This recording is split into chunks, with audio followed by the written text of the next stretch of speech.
Depuis un certain temps, dans une radio de la classe, j'ai commencé à enseigner sur le thème connaître le Dieu en qui tu as créé, qui t'a créé pour être épanoui. Parce que si tu ne connais pas le Dieu en qui tu as créé, le Dieu qui t'a créé, tu ne vas jamais être épanoui. Tu ne seras jamais. On établit la différence entre parler de lui et le connaître. On parle tellement de Dieu, mais on ne le connaît pas. Dieu veut que nous puissions le connaître, découvrir sa nature, découvrir son amour. Il veut nous conduire dans ses profondeurs. 2021 n'a pas été une année facile pour moi et je me suis souvenu, ça s'est passé comme ça, je suis tombé sur le message que Dieu m'avait donné en début d'année et ce message disait que quel que soit, il y aura des moments très difficiles, mais il faudra rester attaché à la parole de Dieu, à ce que Dieu t'a dit. Et je disais à mon épouse que quand Dieu nous parle souvent, quelquefois tu penses que c'est d'abord pour les autres, et pourtant c'est d'abord pour toi-même. Et j'ai vu cette parole, j'ai dit, oh Seigneur, tu parles encore. Quand tu parles, c'est là où on reconnaît, quand on voit les choses se produire. Donc, pendant cette retraite, nous voulons introduire ce soir, nous voulons considérer une chose dans la Bible, la nature de Dieu, le Dieu là en qui nous avons cru. Je voudrais premièrement te dire une chose, c'est que Dieu, Jésus n'est pas venu pour que les hommes soient malheureux. Les hommes étaient déjà extrêmement malheureux. Ils étaient accablés par toutes sortes de maux. Ils étaient frustrés.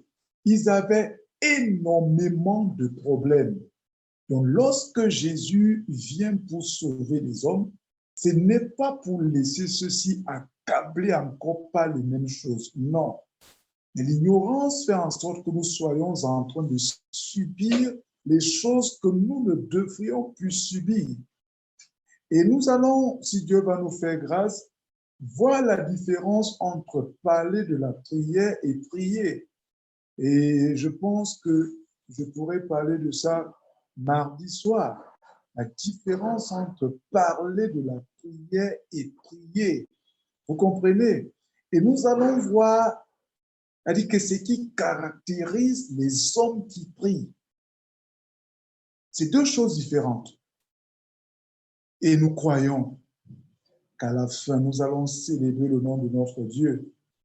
Donc ici, nous allons voir une chose dans le livre d'Exode.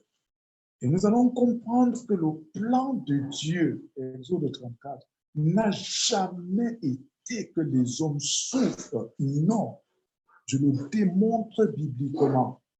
La preuve, lorsqu'il a créé Adam, pour montrer le style de vie qu'il voulait que les hommes mènent, il s'est rassuré d'avoir tout créé avant de venir établir Adam.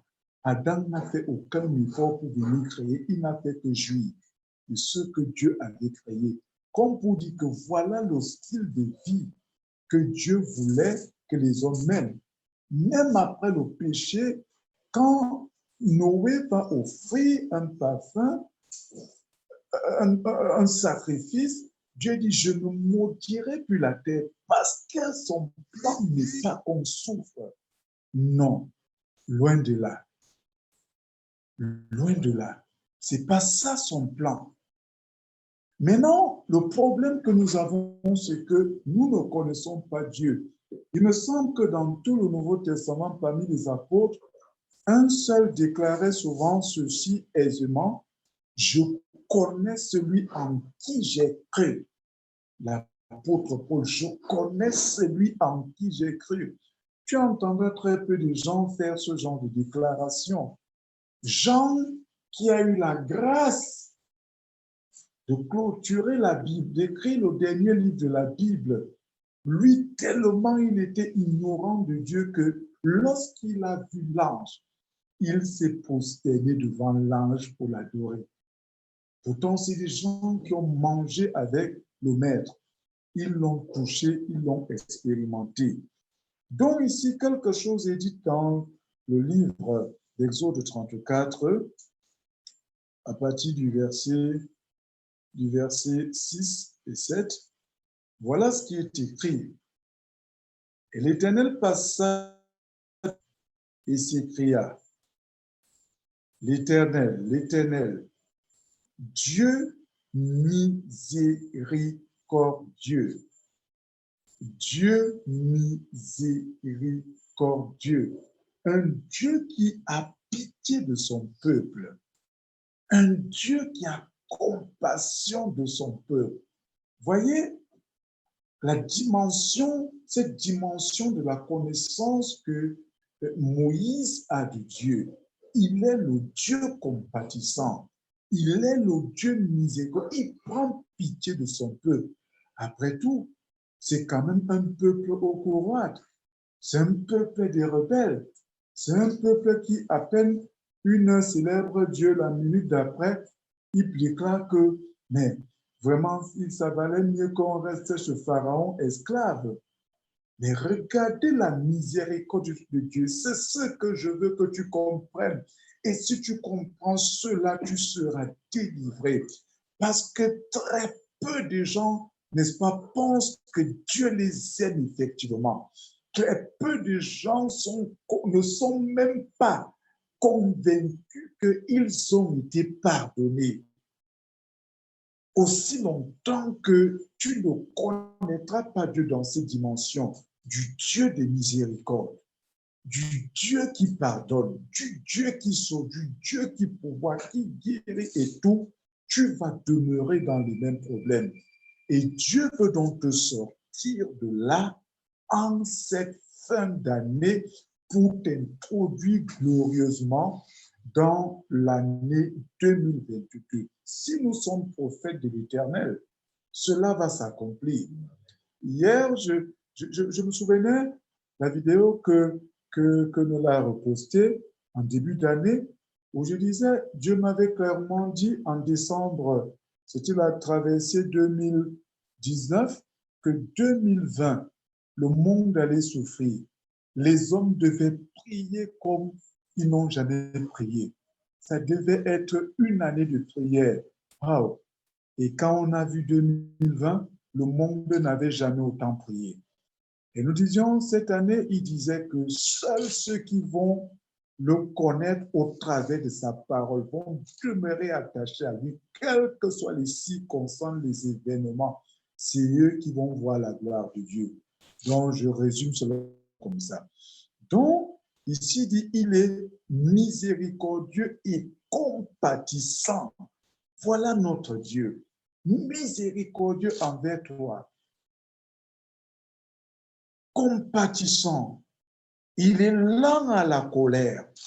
Ton Père est lent à la colère.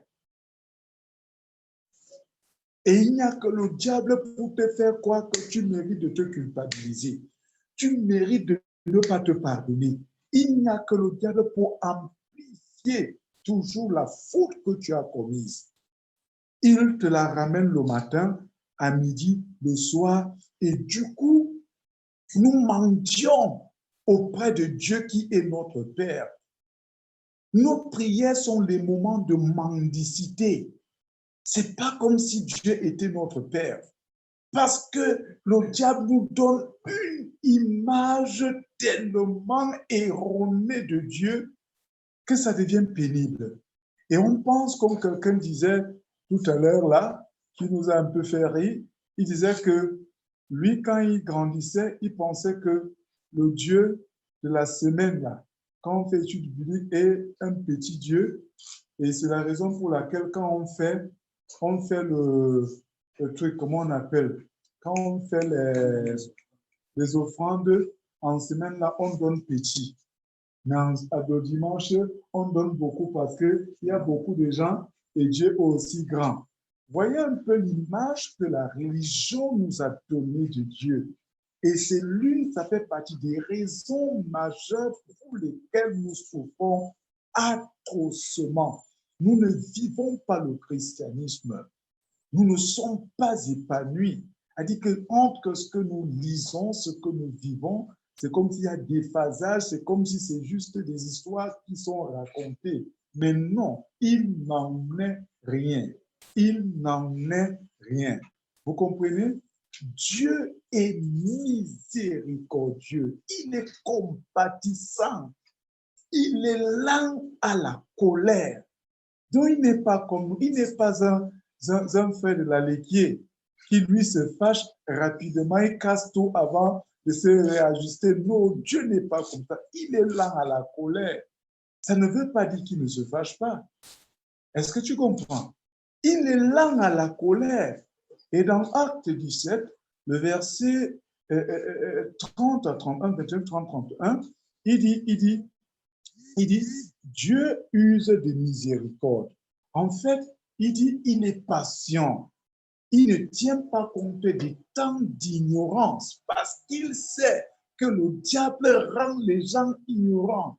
Et il sait que s'ils viennent encore pour tourmenter, fustiger, condamner les gens que le diable a déjà terriblement rendu misérables, ça sera la catastrophe. Donc, il n'est pas comme un homme. Il est lent à la colère. Alléluia. Vraiment lent à la colère. Et comment? Riche en bonté. Il est riche en bonté et en fidélité. Oh, riche en bonté. Quand tu dis que quelqu'un lui est seulement riche, elle dit qu'en bonté. Il est riche en fidélité. C'est la raison pour laquelle Hébreux 10, verset 22-23 dit que celui qui a fait la promesse est fidèle. Il est fidèle. Il est riche en bonté et il est fidèle, notre Dieu, mes bien-aimés. C'est-à-dire qu'il faut que le Saint-Esprit ouvre notre esprit, qu'on se débarrasse de tous ces mensonges dans lesquels nous évoluons et qui nous empêchent d'être épanouis. Et une fois que le Seigneur va le faire, nous serons libres. Je vais te dire une chose, quel que soit le péché que tu as commis, que le diable ne fait que te ramener à l'esprit. Dis-lui ceci, Satan, écoute, mon passé est mieux que ton passé. Mon présent est mieux que ton présent. Mon avenir est caché en Jésus parce que Jésus a payé le prix pour moi. Il m'a dit, si je confesse mes péchés, il est fidèle et juste pour me pardonner et pour me purifier de toute iniquité. Fidèle et juste. Et on dit qu'il est riche en fidélité. Imagine, a dit que c'est tellement de stock de fidélité que quand il faut pardonner, non, il ne cherche pas de midi à 14 heures. Il ne dédaigne pas un cœur compris épuisé. Quelle est cette histoire? C'est que parce que tu as combien de péchés depuis des années, même chose, les gens te chantent ça, ça te traumatise, tu t'affectes, tu te tourmentes, sors de là. Sors de là, la culpabilité. Sors de là. Dis au Seigneur que je veux croire en ta parole comme jamais je n'avais cru. Comment Dieu peut te dire qu'il t'a pardonné? Il est riche en miséricorde, riche en bonté, riche en fidélité.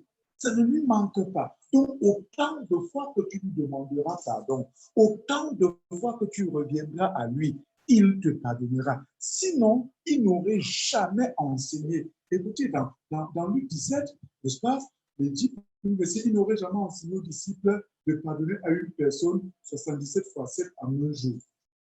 Vous comprenez? En fait, c'était sa nature qu'il était en train de transmettre aux gens. Parce que s'il est riche en bonté, s'il est riche en miséricorde, en fidélité, et il veut que nous aussi nous soyons riches en miséricorde, nous soyons riches en bonté, que nous soyons vraiment riches en pardon. L'une des choses, c'est que ça n'existait pas encore chez nous. Les lèvres pardonnent facilement, mais le cœur ne pardonne pas. Vous comprenez? Et Jésus a fait cette déclaration formelle. C'est l'une des rares fois où la déclaration est formelle. Si vous pardonnez aux gens, je vous pardonne. Si vous ne pardonnez pas, je ne vous pardonne pas. Ça ne se négocie pas. Et il y a des gens qui ne se pardonnent pas eux-mêmes. Le Seigneur te dit, ma fille, mon fils, je suis riche en bonté. Quoi que je t'ai pardonné, ne dépend pas, je ne suis pas influencé par ce que les hommes disent et pensent de toi. Cesse de couper les liens le matin, à midi et le soir. Non, Dieu t'a pardonné. Ton avenir ne dépend pas de ce que les hommes pensent et disent. Jérémie 29, 11, 12, 13, il dit, je connais les projets que j'ai formés pour toi en 2022. Tu vas les expérimenter au nom de Jésus. Dieu te dit qu'il connaît ces projets qu'il a formés pour toi. Et il conserve son amour jusqu'à 1000 générations. Imaginez son amour pour toi, pour moi, pour nous. Change de pensée. Il y a quelqu'un qui t'aime au-delà de toute imagination. Et cet amour, il le conserve sur 1000 générations. Ça veut dire que l'écart entre les petites accusations, les petites considérations des hommes là est zéro, est nul complètement. Donc, change ta manière de penser et de voir. Quelqu'un te dit qu'il te conserve son amour pour 1000 générations. Tu sais que tu vas vivre 3 générations dans ta famille, mais lui, c'est 1000. Vous comprenez? Oh, la parole de Dieu. Il dit, qui pardonne l'iniquité, la rébellion et le péché. Il pardonne quoi? L'iniquité, la rébellion. Donc, même si tu avais été rebelle hier, le diable t'avait rendu rebelle parce que tu es revenu à l'Éternel depuis ce jour-là. Il t'avait pardonné. Vous comprenez? Il y a une de nos filles avec qui on a partagé en semaine. Lorsqu'elle arrivait à l'église, sa sérologie était positive. Elle était très abattue et tout, très abattue. La exhorté, on a commencé à prier avec elle. Aujourd'hui, Dieu a effacé sa sérologie et elle est redevenue, elle est négative aujourd'hui. Donc, je lui disais que voilà comment Dieu agit. Lorsque tu es vrai, non seulement il te pardonne, et même les conséquences de ce péché-là, tu es très fidèle. Dieu est très fidèle. Il dit, mais qui ne tienne pas point le coupable pour innocent. C'est aussi un Dieu juste. Il ne tient pas le coupable pour innocent. D'abord, c'est pour ça que tu reconnais que Seigneur, j'ai commis le péché. Je demande pardon. C'est ça. Pas se justifier. Comme les gens nous mentent souvent, je vous assure. Et ils veulent qu'on prie sur la base du mensonge. Comment Dieu alors va te pardonner? Comme une fille m'a supplié pour prier un jour pour elle. Elle m'a supplié. Je vous assure, j'ai refusé. Une des rares fois où j'ai refusé de prier pour quelqu'un. Parce que qu'est-ce qui se passe? Elle avait volé les bijoux en or de sa maman. Et comme c'est elle qui devait succéder à sa maman, elle a volé les parties parce qu'elle a fait de l'argent. Et sa maman, donc, en cherchant ses bijoux, réalise que ça n'existe plus et elle décide que si on ne le lui remet pas, la personne qui a pris ne remet pas, elle va tuer. Même s'il faut qu'elle aille, la personne va mourir. Et donc, elle vient me voir pour qu'on prie, pour que Dieu anéantisse, n'est-ce pas, la malédiction. Je dis, waouh. Je lui ai dit non, va te repentir, va confesser. Elle me dit que, pasteur, je préfère mourir qu'elle me tue que de confesser. Si j'essaie, je vais perdre l'estime. Parce que c'est elle qui devait succéder à sa maman. Et je vais perdre l'estime. Je préfère mourir que de vivre cela. Voilà comment les gens sont. Vous comprenez? Pourquoi? Parce qu'elle sait que la maman probablement pardonne difficilement. Elle sait que ça va devenir ta chanson. C'est toi qui avais fait ceci. Écoute-moi, jamais Dieu ne va venir te rappeler que tu te souviens que tu as péché comme ça, comme ça, comme ça. Non. Dieu t'aime, ma fille. Il t'aime, mon frère. Il t'aime, ma soeur. Et il dit ceci. Je veux qu'on lise un passage. J'insiste beaucoup sur cet aspect de la miséricorde de Dieu. Dans Michée chapitre 7, je veux qu'on considère la deuxième partie du verset 19. Il dit, bon, mais 18 à 19, on lit, il dit, quel Dieu est semblable à toi, qui pardonne l'iniquité, il oublie les péchés. Amen. Il pardonne, il oublie. L'autre version dit qu'il efface. Quand il pardonne, il efface. Il oublie. La pire des choses qu'un maître puisse faire, a dit que la méchanceté qu'il puisse faire aux élèves en classe, c'est après avoir écrit les choses sur le tableau et effacer. Quand il efface, voilà une maîtresse qui est en train de rire parce qu'elle connaît. Ouais. Donc, quand on efface, ça énerve tout le monde. Tout le monde. Donc, tu oublies de chercher à copier. Mais si Dieu pardonne ton péché là, que le diable vienne te ramener à l'esprit tout le temps depuis des années, Dieu l'a effacé. Dieu l'a effacé. Crois en cette vérité. Et nos prières, on va prier peu, mais ça sera puissant, très efficace, parce que les cœurs seront disposés à recevoir la grâce de Dieu. Alléluia. Donc il dit, qui oublie les péchés du reste de ton héritage, il ne garde pas sa colère à toujours. Alléluia. Car il prend plaisir à la miséricorde. J'aime ça. Il prend plaisir à la miséricorde. Dieu prend plaisir. C'est-à-dire que ça, la miséricorde, il n'est pas Dieu. Il n'est pas Dieu. Vous comprenez? Il prend plaisir. Lui, sa joie commence quand il a pris plaisir à te voir être heureux, être libre. Pourquoi il peut le faire? Je l'ai dit tantôt, le diable ne va pas torturer sa créature que tu es. Quand lui vient, au lieu de te sortir, il t'enfonce encore. Les prophètes, les pasteurs, les apôtres et autres peuvent t'enfoncer, mais ce n'est pas Dieu. Ce n'est pas le Dieu de la Bible.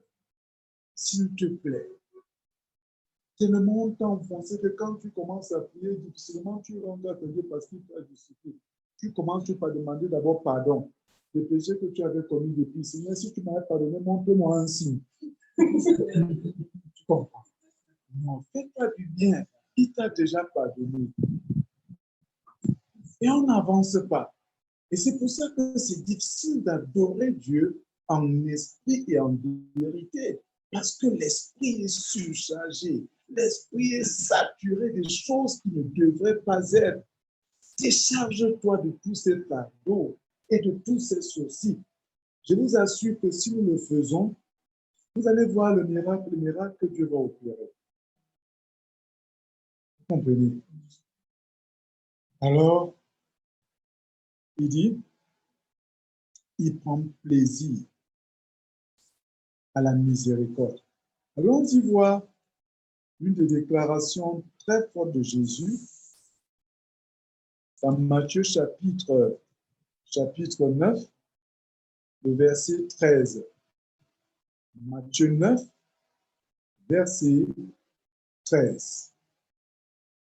Pour moi, c'est le passage qui a changé ma vie, révolutionné ma vie, mon ministère depuis quelques semaines. Ce passage-ci. Jésus dit ceci, allez et apprenez ce que signifie je prends plaisir à la miséricorde. Nous avons vu que dans l'Ancien Testament, dans Michée, Dieu déjà, sans sacrifice d'effusion de sang de Jésus, il prenait plaisir à la miséricorde. Mais maintenant que Jésus vient, il dit apprenez aux hommes, apprenez ce que ça signifie. Vous avez un problème. Vos cœurs sont durs. Vous les pharisiens, vous les scribes sadducéens, là, vous êtes un problème. Quand vous avez affaire aux gens, vous coupez, vous tranchez, vous torturez le peuple. Mais moi, je viens avec un message. Je veux que vous alliez apprendre. Il dit, allez apprendre ce que signifie. Dites-moi, vers qui il les référait? Quand il dit allez apprendre, on va dans une école pour apprendre. Est-ce qu'il y a une école là où on enseigne sur la compréhension de la miséricorde? Il n'y en a pas. Nous sommes d'accord, non? Donc, il les envoyait, il faisait référence à quoi? Il dit, venez auprès de moi, parce que c'est moi qui suis la miséricorde. Et c'est moi qui peux vous enseigner à comprendre cela. Venez apprendre ce que signifie je prends plaisir à la miséricorde. Combien tu t'aimes? Tu peux tu te pardonner. Et il t'a libéré. Vous comprenez? Donc, que le diable ne te traumatise plus. Qu'il ne te fasse pas croire que ce que tu subis aujourd'hui là, c'est le péché que tu avais commis depuis. C'est le péché que ton père avait commis. Il t'a dit qu'il t'aime sur 1000 générations. Il pardonne tes péchés. Donc, que l'Esprit de Dieu te vous assure d'être à te libérer. Et quand nous allons prier, simplement il y aura le miracle. Dieu va se glorifier. Vous comprenez? Alors, il dit, je prends plaisir à la miséricorde et non au sacrifice. Vous comprenez qu'aujourd'hui, dans cette période de novembre et décembre, on souffre dans les églises. On souffre tellement parce qu'on parle de sacrifice.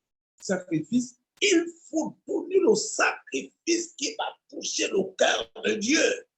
Non, quand tu vas donner, moi je donne 10 sacrifices par an. Mais le cœur n'a pas la miséricorde.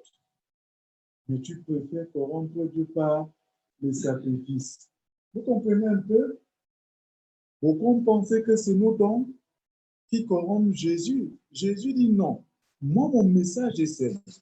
Apprenez ce que signifie je prends plaisir à la miséricorde.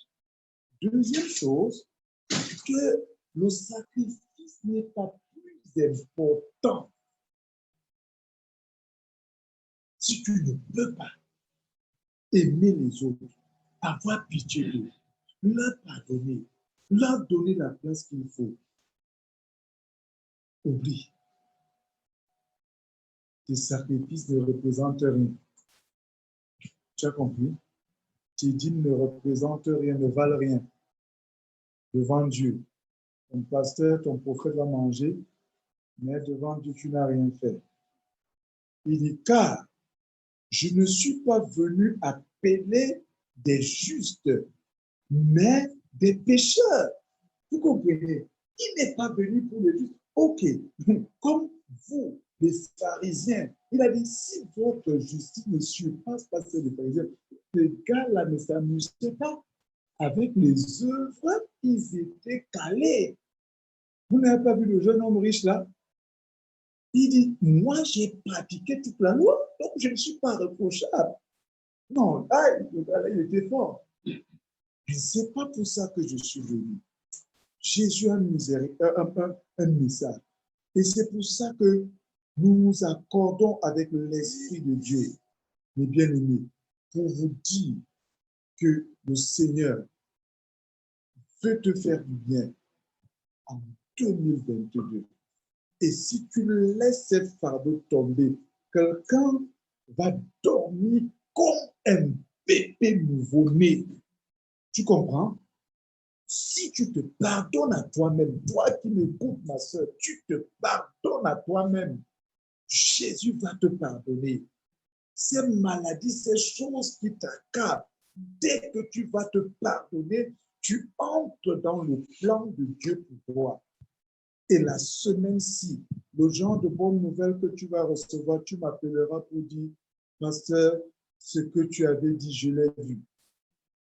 Dans tout le temps, les gens m'appelaient quand nous déclarons des choses pour dire, pasteur, c'était ma part, c'était ma parole. Nous disions d'entrée que Jésus n'est pas venu pour que les hommes soient malheureux. Non, non, non. Mais notre ignorance nous maintient dans cette servitude-là. Dans Ésaïe 61, lorsque nous lisons tous les premiers versets, nous voyons comment Jésus déroule quel sera son agenda. Je vais juste lire, après nous allons revenir dans Matthieu pour voir ce que Jésus a dit. Regardons Ésaïe 61. Première chose, l'Esprit du Seigneur, l'Éternel, est sur moi, car il m'a oint pour porter de bonnes nouvelles, pas de mauvaises nouvelles. OK? Le genre de prophétie qu'on nous appelle, tu bien, bien, bien, bien, bien. Est-ce que je peux parler? Est-ce que je peux dire? Est-ce que par le prophète, ton oncle veut te tuer? Ta tante veut te tuer? Non. Jésus est venu pour porter de bonnes nouvelles aux malheureux. Deuxième chose, il m'a envoyé pour guérir ceux qui ont le cœur brisé. Je ne sais pas ce qui brise ton cœur, mais Dieu te délivre pendant ce programme. Je bénis le Seigneur pour Eric qui remet tous ces enseignements, n'est-ce pas, pour que les gens puissent les réécouter. Je dis, le Seigneur va guérir ton cœur, ma soeur, mon frère. Il va le guérir. Vous voyez, il dit, il est venu briser les cœurs brisés. Il ne cherche pas à savoir ce qui a brisé ton cœur, mais il vient pour le guérir. Est-ce que c'est une relation qui a brisé ton cœur? Jésus promet de le guérir. Jésus promet d'effacer, d'enlever la cicatrice, venu pour guérir ceux qui ont le cœur brisé, pour proclamer aux captifs la liberté. Vous voyez un peu son agenda quand il appuie le rouleau, il déroule, il dit il y a des gens qui sont des prisonniers. Je viens pour proclamer à ces captifs-là la liberté, aux prisonniers la délivrance. Donc nous n'allons pas seulement dire, nous allons proclamer, déclarer, afin que l'œuvre accomplie par Christ prenne enfin place dans ta vie. Et vous voyez que dans son plan d'action qui déroule, elle dit qu'il a affaire ici à l'homme entier, sur le plan physique, spirituel, émotionnel, matériel, financier. Il prend charge de tous ces domaines. Donc il ne laisse aucun. Il dit pour publier une année de vengeance, une année de grâce de l'Éternel et un jour de vengeance de notre Dieu, pour consoler tous les affligés. Dieu console. Jésus est venu pour ça. Donc c'est pour ça qu'un enfant de Dieu ne doit pas être malheureux, ne doit pas être triste. Il doit être heureux. Il doit communiquer la joie, communiquer la vie. Et il dit, pour accorder aux affligés de Sion, pour leur donner un diadème au lieu de la cendre, une huile de joie au lieu du deuil. Mais regarde-nous, ça, comment ça va? Pas la foi. Non, ça va aller. Ça, le Seigneur veille. Oh, vraiment, la joie se cherche aujourd'hui dans les églises, hein, dans nos foyers, il n'y a pas la joie. Elle dit que dans nos lieux de service, il n'y a pas la joie. C'est rare. C'est rare. Mais pourtant, la joie, Jésus connaissait l'importance de la joie. Vous savez que la joie la guérit, non? Tu es tellement content que tu commences seulement à rire, tu es guéri, non? N'est-ce pas? Il y a beaucoup de mots. Du stress et tout. Il dit, une huile de joie au lieu du deuil. Sors du deuil pendant ce moment. Je ne sais pas ce qui t'a attristé. Sors. Renonce à ces choses-là. Oh, m'a dit, ça sera vraiment merveilleux. Parce que quelqu'un doit être délivré. Il dit, un vêtement de louange au lieu d'un esprit abattu. Combien ont perdu le zèle de la louange ici? La dernière fois que tu as loué Dieu, frère seul, et dit par lui, c'était quand? Hein? Même le passé, la dernière fois, c'était quand? Même le passé, Germain qui composait les chants, ne compose plus de chants.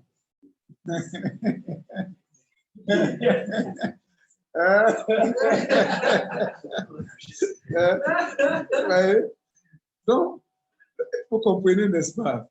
Il dit un vêtement de loi. Écoutez, un vêtement de loi. Donc, ça veut dire que notre vie, c'est-à-dire qu'à elle seule est une loi. Si on t'a connu depuis que tu es dans Alléluia, Jésus, depuis je ne sais pas combien de temps, et rien n'a changé, c'est que tu n'es pas là-dedans. Tu comprends, non? Et il vaut mieux être là-dedans. La joie, là, quelqu'un doit dormir, c'est-à-dire qu'il doit être content comme, je ne sais pas moi, comme s'il a gagné le jackpot aujourd'hui. C'est plus que le jackpot. Alors il dit, afin, écoutez cette partie-ci, écoutez très bien, afin qu'on les appelle, 1, les téméraires de la justice, 2, une plantation pour servir à la gloire de l'Éternel. Écoutez-moi, Dieu, voilà le plan de Dieu, que tu deviennes une plantation pour servir à la gloire de Dieu. Donc, ça veut dire que le monde doit venir cueillir, n'est-ce pas, autour de nous, dans cette plantation que nous sommes. Je suis une plantation. Ma soeur, mon frère, la vision de Dieu pour toi, c'est que tu es une plantation. On doit venir cueillir dans cette plantation. Ta maison est une plantation. Et il y a toutes ces choses que Dieu a déposées en toi. Il précise que pour servir à la gloire de l'Éternel, c'est pour ça que Jésus a pris toutes ces choses. Regarde donc, une chose que je vais nous apporter ce soir, et les délivrances vont commencer à s'opérer. Bien aimé, c'est la parole de Dieu qui délivre. Ce n'est pas la prière ointe. C'est la parole ointe de l'Éternel qui délivre. Et si tu as déjà saisi tout ce que nous avons dit depuis, peut-être que ta part de retraite est déjà finie parce que Dieu t'a déjà dit ce qu'il faut faire. Mais seulement en pratique, le reste de lui seulement, Seigneur, je suis déjà gourmand. Je vais rater jusqu'à la fin, jusqu'au fond de la marmite.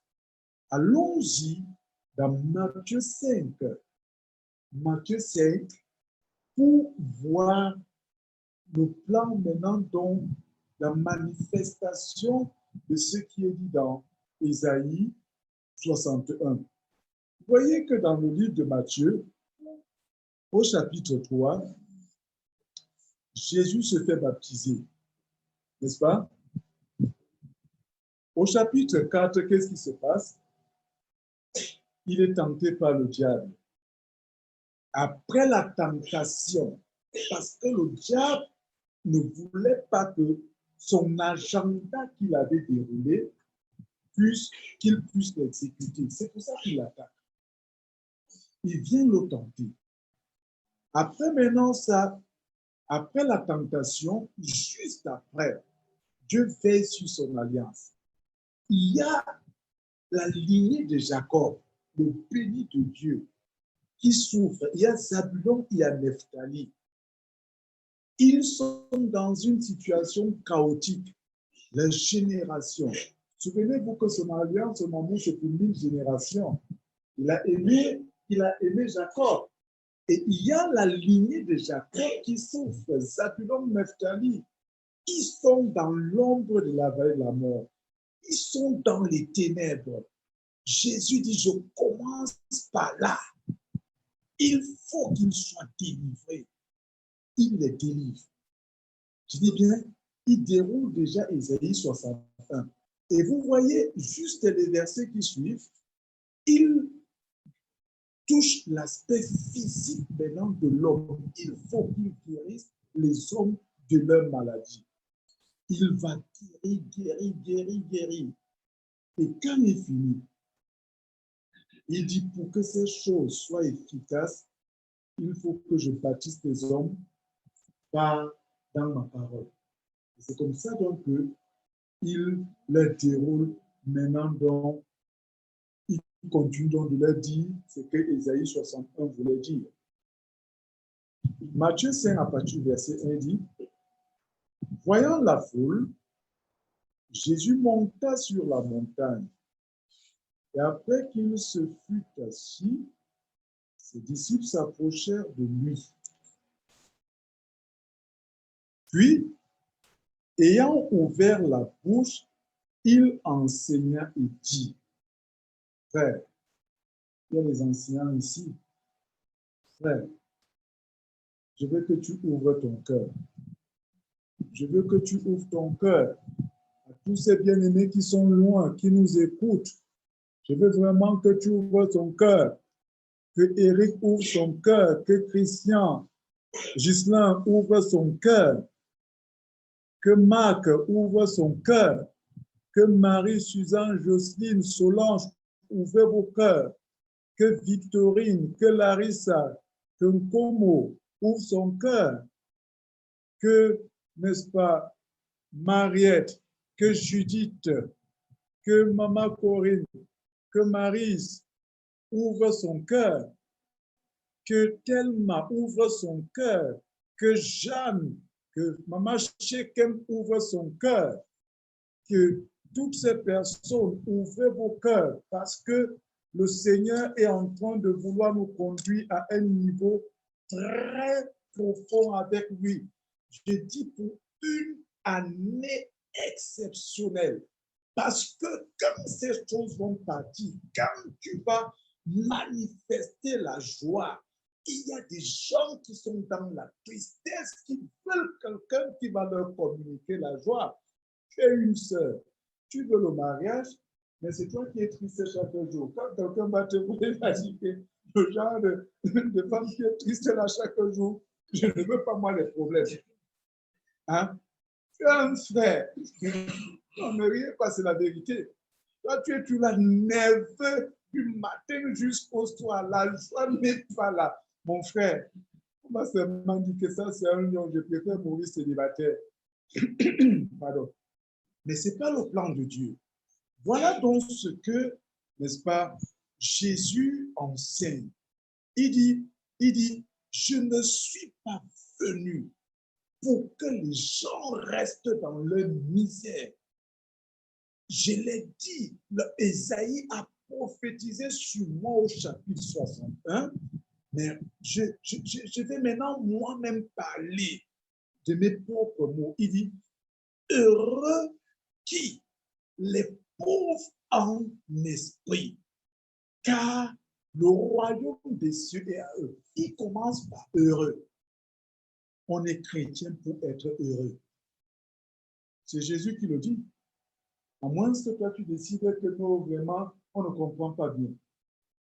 Heureux, ceux qui sont pauvres dans leur esprit, pour être pauvres dans son esprit, mon ami, ce n'est pas facile, non? Réussir à se vider, n'est-ce pas, se dépouiller, se libérer de tout ce qu'on a accumulé là, ce que les livres qu'on a lus, les prophètes tels, les livres de prières, toutes ces choses-là, ça devient difficile. Non, balance ça dans la poubelle. Crois en ce que le Maître, le Créateur du monde te dit. Et je te dis que le Seigneur m'a parlé clairement de ces choses que je te dis. Et il veut des hommes qui vont comprendre pour leur propre bien. Il dit heureux ceux qui sont pauvres dans leur esprit. Jésus a manifesté cela pendant son vivant, son passage sur la terre. Dans Philippiens chapitre 2, quand on regarde du premier verset jusqu'au verset 11, la Bible dit qu'il dit là-bas qu'il s'est dépouillé lui-même. Il n'a pas regardé à sa position pour dire que Dieu, je suis égal à toi. Et j'ai réveillé ma famille à quelque dans le jour que Dieu est en train de m'enseigner parmi des choses qu'on va partager. Il me dit, sais-tu pourquoi il est écrit à la mention du nom de Jésus, tout genou fléchit. Quel est le nom qui va lui résister? L'orgueil, il a vaincu l'orgueil. Le mensonge, il a vaincu le mensonge. Le mal sur toutes ses formes, il a vaincu. Et il me dit, voilà ce qu'il attend de moi. Et Dieu ne te demande pas ce que tu ne peux pas faire. L'immoralité, Jésus a vaincu. Vous pensez que la femme qu'il a trouvée au bord du puits, là, il demandait que tu as combien de maris? Et c'était la seule femme qui était au puits. Parce que la femme là était d'une beauté extraordinaire. Vous comprenez? Ce n'était pas une beauté fabriquée. Les gens, aucune personne ne peut passer ça. Elle dit que j'ai eu 5 maris. Jésus dit que pour accepter qu'une femme ait 5 maris, ça veut dire qu'elle a du répondant, non? L'aspect physique là, hein? C'est quelque chose. Donc, s'il n'était pas, lui-même, il pouvait aller là-bas. Donc, il a vaincu tout ça. Et Dieu me dit, voilà donc pourquoi tout genou, n'est-ce pas, et toute langue confesse sa seigneurie. Et Dieu nous attend là-bas. Frère, la colère, tu peux vaincre la colère. Ma soeur, tu peux vaincre la colère. Écoutez-moi, c'est le repas de prière, je vous dis, tel que Dieu nous a parlé. C'est difficile pour moi de dire que Dieu m'a parlé, mais lorsque je te dis, ça veut dire tout ce que ça veut dire. Et Dieu dit qu'il fait des personnes qui vont vivre une année 2022 épanouie. Parce que quand tu vas voir ces choses être enlevées, il dit, lorsque tu deviendras pauvre dans ton esprit, parce que si tu n'es pas pauvre dans ton esprit, tu ne vas pas aspirer, languir après les bonnes choses que Dieu te donne. Il nous a dit qu'il est riche en fidélité, riche en amour, riche en miséricorde. À lui appartiennent toutes choses, mais il t'attend. Donc, tu as l'obligation de te rendre heureux. Ici, personne ne te force à être heureux. C'est toi-même qui choisis. La deuxième chose, il dit, heureux les affligés. Nous avons vu dans le déroulement d'Ésaïe 61 que pour rendre aux affligés la joie, non? Il dit, heureux les affligés, car ils seront consolés. Je ne sais pas ce qui t'a affligé pendant toutes ces années. Est-ce que c'est une déception amoureuse? Est-ce que c'est une maladie? Est-ce que c'est quoi? Jésus te dit ceci, ma fille, ma soeur, mon frère que j'aime tant, pour qui j'ai versé mon sang. Je suis venu pour que tu sois heureux, pour que tu sortes de cette tristesse-là. Je veux qu'une huile de joie coule de toi parce que je suis ta satisfaction. Je suis ta satisfaction. Je veux que tu sois heureux. Je veux te consoler. Je suis le consolateur par excellence. Et il pouvait dire aux disciples qu'il est avantageux pour vous que je m'en aille. Parce que si je ne pars pas, qu'est-ce qui va se passer? Le consolateur ne viendra pas. Vous faites dans le consolateur ne viendra pas. Et l'Esprit de Dieu veut te consoler. Alléluia. Heureux les débonnaires. Ah, quand on dit débonnaire là, c'est un gros mot, mais c'est un mot qui dit que assez profond. Hein? Comme Madoché écrit comme un arabe. Oui, seulement quand il mange le pavé, puis il a écrit. Il a dit que, bien dit, je l'ai dit qu'on ne va pas écrire, on ne va pas dire, qu'il aille dans le dictionnaire, qu'il nous cherche, n'est-ce pas, ce mot-là, qu'on l'explique avec les mots du dictionnaire, débonnaire. Attends, vas-y doucement. Bon, bon, gentil. Il dit heureux les bons, heureux les gentils. Est-ce que tu es bon? Est-ce que tu es gentil? Oui. Est-ce que tu es bienveillant? Oui, le christianisme aujourd'hui, c'est tout, c'est sur moi. Je prie pour moi. Tout, c'est moi. Tout, c'est moi. Bienveillant. Oui, oui. Conciliant. Est-ce que tu es conciliant? Le Seigneur m'a clairement dit des choses. Il m'a dit, je vais te confier une œuvre. L'Église est tout, sauf remplie de miséricorde. Il n'y a pas de miséricorde à l'Église. Il n'y en a pas. Je vous dis, j'ai réveillé ma famille que toute la nuit, je n'ai pas dormi. Dieu ne fait que me parler. Je lui ai dit, et il m'a instruit. Pratiquer la miséricorde. Il m'a instruit. Oui. Indulgent. Voilà donc. Mais il faut être extrêmement bon, extrêmement gentil. Il est heureux. Attends, il ne dit pas prie. Il te dit que pendant que tu fais ces choses, tu es heureux. Mais vous voyez, nous voulons être heureux par la prière, mais en ne faisant pas ce que Dieu nous demande de faire qui va nous rendre heureux. Est-ce que nous comprenons la différence? Ici, nulle part il ne mentionne la prière. Il commence à vous dire, tu peux être heureux. Pour l'être, voici ce qu'il faut faire. Tu peux pas faire comme cette jeune fille-là. N'est-ce pas? Qui veut être heureuse par la prière, même ne veut pas aller restituer les bijoux de sa maman volée. Vous comprenez? Et il dit, heureux qui encore? Heureux ceux qui ont faim et soif de la justice. Ça, le Seigneur me le disait. Aujourd'hui, les serviteurs de Dieu qui ont faim et soif de la justice, on n'en trouve plus, ou très peu. On en trouve très peu. Et toi, sois du nombre de ceux qui ont faim et soif de la justice. Faim. D'abord, faim et soif. Demandez à Madoché ce que signifie avoir faim.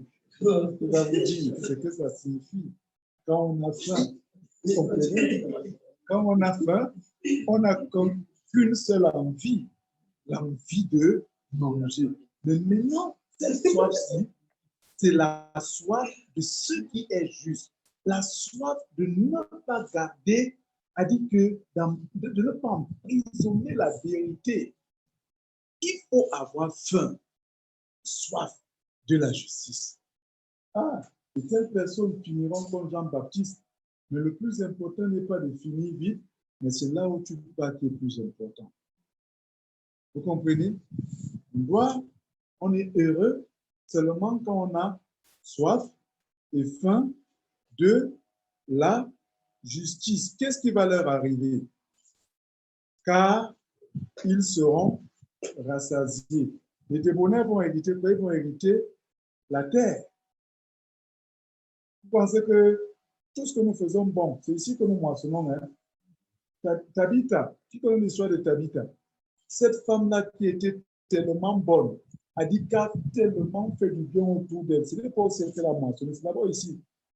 Je dis souvent que les apôtres sont morts. Aucune personne, malgré l'onction des apôtres, n'a pas prié Dieu pour qu'il ressuscite les apôtres. Même Pierre, on n'a pas prié.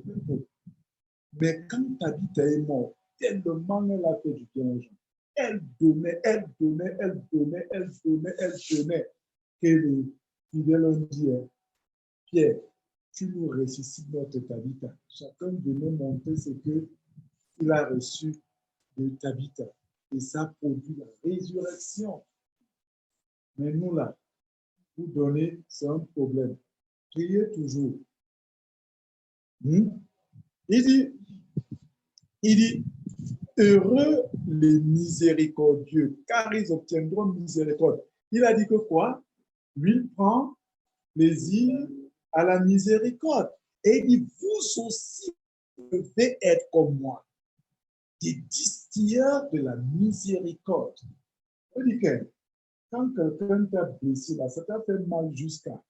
La solution, ce n'est pas de le bloquer, de bloquer son téléphone.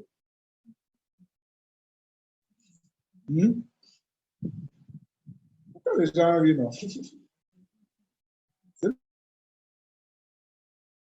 n'est pas de bloquer ton téléphone, non. La solution n'est pas faire en sorte que tu le vois, tu passes, tu ne lui parles pas. Non. Matthieu 5,44 dit que même les païens font pareil. Que tu ne fais rien d'extraordinaire. Heureux les miséricordieux. En d'autres mots, sème la miséricorde, tu moissonnes la miséricorde. Tu ne sèmes pas la miséricorde, tu ne la moissonnes pas. Tu comprends? Va voir ton prophète, va voir l'homme de Dieu. Il va prier, il va faire le bruit, rien, absolument rien ne va changer. Heureux les miséricordieux, car ils obtiendront miséricorde. Et qui va leur faire obtenir miséricorde? C'est qui? C'est le Seigneur lui-même. Souvenez-vous qu'il ne fait que dire heureux, heureux, heureux, heureux. Mon plan pour vous, c'est que vous soyez heureux et heureuse. en 2021, pour le mois de décembre, là, c'est que tu commences déjà à être heureux. Je te dis, cette transformation, à moins que je sois un faux serviteur de Dieu, va t'ouvrir des portes, même sur le plan professionnel. Ça va t'ouvrir les portes. Ça va t'ouvrir les portes qui étaient restées fermées. Sur le plan ministériel, sur le plan sentimental, sur le plan social et matériel. Je te dis au nom de l'Éternel, tu vas témoigner. Verset 8. Heureux ceux qui ont le cœur pur, car ils verront Dieu. L'inverse, c'est quoi? Ma fille Naomi, l'inverse, c'est ce verset, c'est quoi? Hein, Michel? Hein, Michel? Malheureux ceux qui n'ont pas le cœur pur. Tu n'as pas fini. Ils vont faire quoi? Non, il faut dire, ils vont voir le diable. Ils verront Satan. C'est ça, ils verront Satan. Oui, dans tes rêves, tu vas voir Satan. Couche-lui, c'est quoi? C'est toi. Nous sommes nocturnes, c'est toi. Parce que vraiment, rien ne marche. Parce que j'ai déjà tout fait, rien ne marche. Non, c'est toi. Ton cœur n'est pas pur. Est-ce qu'il a dit qu'il prie, prier? Non. Il dit, tu as le cœur pur, tu vois Dieu. Tu n'as pas le cœur pur, tu vois Satan. Et Dieu veut que dès ce mois de décembre, si tu puisses le voir, que tu puisses le voir. Qu'est-ce qui a rendu ton cœur triste, impur? Qu'est-ce qui le rend impur? Écoute-moi, regarde ce que tu perds en ayant un cœur impur. Regarde ce que tu perds. Essaye de mettre sur la balance ce que tu perds et ce que tu gagnes. Et avance. Heureux ceux qui ont le cœur pur, car ils verront Dieu. Il dit, heureux ceux qui procurent la paix, car ils seront appelés qui? Pasteurs. Ils seront appelés prophètes, prophétesses, dirigeants principaux ordonnés. C'est ça, non? C'est ça? Ils seront appelés fils de Dieu. On reconnaît un fils de Dieu parce qu'il procure la paix, parce que son maître est lui-même le propriétaire de la paix. Il l'a dit dans Jean 14, verset, que je vous donne ma paix, je vous laisse ma paix, je ne vous la donne pas comme le monde vous la donne. Heureux ceux qui procurent la paix. Écoutez-moi, hein, beaucoup de journalistes camerounais vont aller en enfer s'ils ne se répandent pas. Parce qu'ouvrent les réseaux sociaux, de ces informations qu'ils balancent, ils balancent avec un seul objectif, enflammer, détruire. Ce n'est pas seulement au Cameroun, c'est partout dans le monde. Mais Jésus te dit que heureux ceux qui procurent la paix parce qu'ils seront appelés fils de Dieu. Maintenant, revenons dans notre famille. Est-ce que tu procures la paix dans ta famille? C'est toi qui divises tout le monde?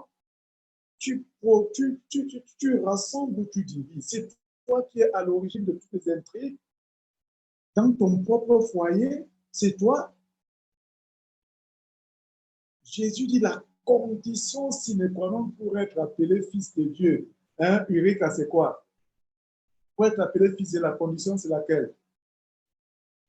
Tu n'es pas avec nous depuis. Tu vois? Il dit, heureux ceux qui procurent la paix. Il faut procurer la paix. Tu viens, tu trouves qu'il y a le désordre, tu procures la paix. La paix, la paix. C'est eux qui seront appelés fils de Dieu. Full stop. Il dit, heureux ceux qui sont, j'aime l'autre là. Bien de laisser, on n'aime pas trop ça. Mais c'est là où Dieu m'a donc interdit vraiment, et j'ai pris qu'il m'aide à l'appliquer. J'ai dit à ma femme, écoutez ce que ça dit. Heureux ceux qui sont persécutés pour la justice, car le royaume des cieux est à eux. Mais voilà le verset qui me dit, heureux serez-vous lorsqu'on vous outragera, qu'on vous persécutera, qu'on dira faussement de vous toutes sortes de mal à cause de moi. Allez vous venger, allez vous défendre. Alléluia. Allez vous venger, allez vous défendre. Mais ici, il dit, écoutez-moi, voilà ce qu'il m'a dit cette nuit-là. Première chose, il dit, heureux serez-vous lorsqu'on vous outragera, qu'on vous persécutera, qu'on vous. Il me dit, voilà pourquoi tu ne dois pas te fâcher. Peux-tu te fâcher? C'est la question. Peux-tu te fâcher de quelqu'un qui te rend heureux? Sinon, je ne comprends pas. Peux-tu te fâcher de quelqu'un qui te rend heureux? Après, maintenant, il me dit ceci. Je dis, cette nuit était une nuit merveilleuse pour moi. Il me dit, regardez Daniel. Lorsque les hommes ont laissé 7 lions affamés, les lions affamés pendant 7 jours,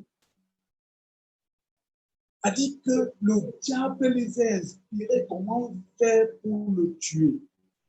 Si ces gens-là n'avaient pas laissé les lions affamés, ne l'avaient pas lancé dedans, est-ce qu'on parlerait de Daniel?